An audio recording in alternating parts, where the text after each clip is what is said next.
So what's up mga homies? So nandito na naman tayo sa Notorious Motorsport. So ginagawa natin yung kotse ni Bossing. So ito yung napag-usapan namin ni Bossing, yung medyo maingay na matulin. Pwede mo ba kayo maisama sa vlog namin? Sir, anong pangalan niyo po? EJ po, EJ. Sir EJ. Sir EJ, saan pa kayo galing? Sa Bulacan po, San Jose del Monte. San Jose del Monte. So sir, itong dati, anong setup na nakakabit dito?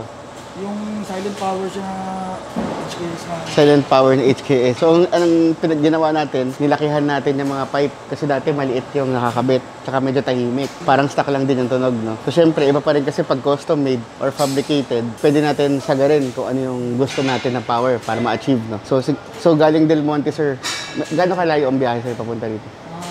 Kanina po, walang traffic na NLEX Skyway. 2 oras po. 2 oras.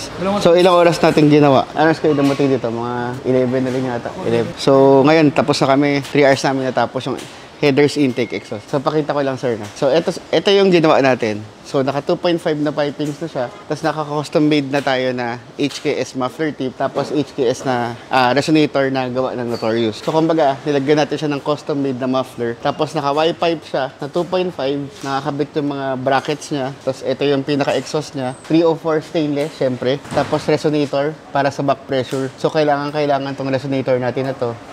At palakihin natin yung mga tubo para umingay siya ng konti. So, ang requirement namin dito, pag RS Turbo, 2.5.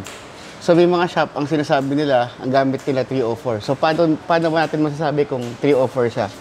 Ayan, makikita nyo sa mga stainless, may nakalagay 304. Kasi kapag walang nakalagay na 304, yung welding na ganyan, mahirap gawin. Kasi pag 202, sabog-sabog yung welding. So, hindi kagaya ng 304, talagang makukuha mo yung ganyan weld kasi medyo madulas yung bakal.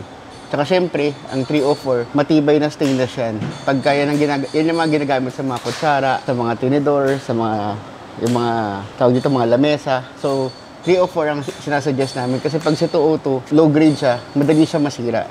Kaya medyo mas mura siya.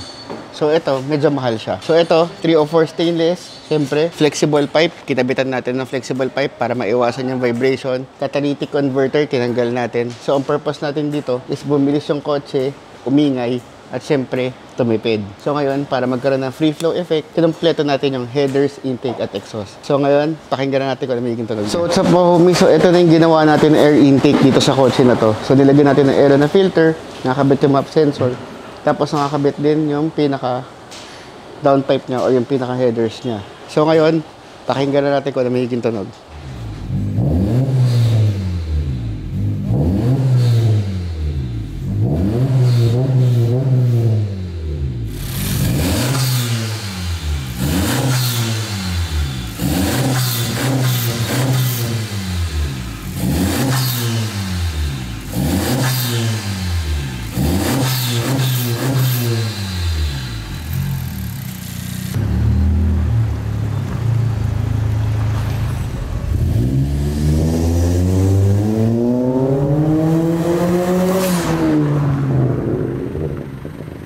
So sir, interviewin lang kita, no? Kamusta po yung pinagawa niya na headers, Ay, sir, intake, exhaust? Solid na solid, sir.